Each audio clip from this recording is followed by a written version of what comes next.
പ്രിയപ്പെട്ടവരെ, ഈ വീഡിയോ നമ്മൾ ചിന്തിക്കുന്ന വിഷയം പ്രലോഭനവും പരീക്ഷയും രണ്ടും ഒന്നാണോ അതോ രണ്ടും രണ്ടാണോ എന്നാണ് നമ്മൾ ചിന്തിക്കാൻ പോകുന്നത്. ഓക്കെ, എന്നാൽ കേട്ടോ, രണ്ടും ഒന്ന് തന്നെയാണ്.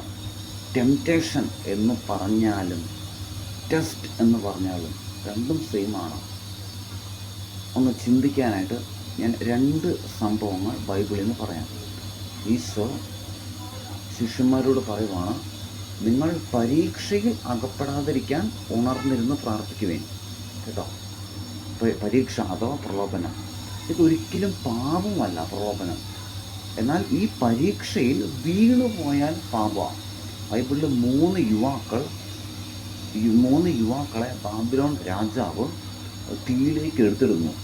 അപ്പോൾ പൊള്ളലേറ്റപ്പോൾ അവർ അയ്യോ പൊള്ളുന്നേ എന്ന് പറഞ്ഞ് പുറത്തേക്ക് ഇറങ്ങി വന്നിരുന്നെങ്കിൽ പേടിച്ചിട്ട്. അങ്ങനെ വന്നാൽ ആ പരീക്ഷയിൽ അവർ തോറ്റുപോയി. പ്രലോഭനത്തിൽ അവർ വീണുപോയി.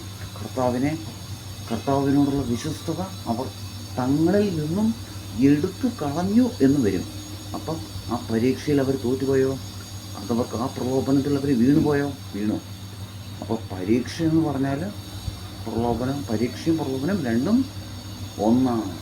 വീണു പോകുമ്പോഴാണ് പാപമായി മാറുന്നത്. ഓക്കെ, അപ്പം ഞങ്ങളെ പ്രലോഭനത്തിൽ വീഴ്ത്തരുതേ എന്ന് പ്രാർത്ഥിക്കരുത്, ഞങ്ങളെ പ്രലോഭനത്തിൽ ഉൾപ്പെടുത്തരുതേ എന്ന് വേണം പ്രാർത്ഥിക്കാൻ.